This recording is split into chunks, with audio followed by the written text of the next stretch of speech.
तख्ता पलट के बाद शेख हसीना का भारत में आश्रय। शेख हसीना, जिनका जीवन हमेशा ठाट बाट से भरा रहा, को शायद ही कभी ऐसा लगा होगा कि उन्हें अपने ही घर, अपने ही देश से भागकर दर दर भटकना पड़ेगा।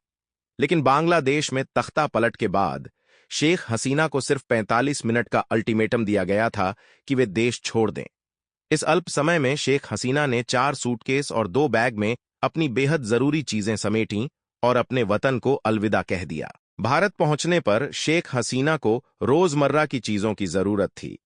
इसके लिए उन्हें गाजियाबाद के हिंडन एयर बेस स्थित शॉपिंग कॉम्प्लेक्स ले जाया गया। यहां भुगतान के समय उन्होंने देखा कि उनके पास पैसे कम पड़ गए हैं और उन्हें बांग्लादेशी नोटों से अपना पूरा भुगतान करना पड़ा। फिलहाल शेख हसीना को हिंडन एयरबेस पर एक सेफ हाउस में ठहराया गया है। सूत्रों के मुताबिक शेख हसीना अब भी हिंडन एयरबेस पर मौजूद हैं और तकरीबन 24 घंटे से ज्यादा समय बीत जाने के बाद भी वहां कोई हलचल नहीं है। कुछ सूत्रों का यह भी कहना है कि शेख हसीना दुबई जा सकती हैं। शेख हसीना को लंदन जाने की सलाह दी गई थी, लेकिन लंदन ने उन्हें भारत में ही रुकने का सुझाव दिया।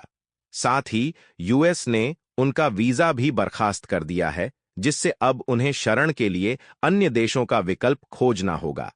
इनमें फिनलैंड का नाम सबसे ऊपर है, क्योंकि वहां उनके परिवार के कुछ सदस्य रहते हैं। इसके अलावा वे यूएई, बेलारूस, कतर, सऊदी अरब या दुबई जाने पर भी विचार कर सकती हैं। बताया जा रहा है कि शेख हसीना ने प्रधानमंत्री पद से इस्तीफा देकर C-21G सैन्य विमान से हिंडन एयरबेस पर सोमवार को लैंड किया था। उन्होंने कम समय के नोटिस पर भारत आने की मंजूरी मांगी थी। शेख हसीना अब दूसरे देशों का विकल्प खोज रही हैं, जिससे यह संभावना है कि उन्हें यहां कुछ और दिन रुकना होगा। इस घटना ने बांग्लादेश के राजनीतिक परिदृश्य को बदल दिया है और शेख हसीना की स्थिति को और जटिल बना दिया है। अब यह देखना होगा कि वे अपने आगे की यात्रा कैसे तय करती हैं और कौन सा देश उन्हें आश्रय प्रदान करेगा।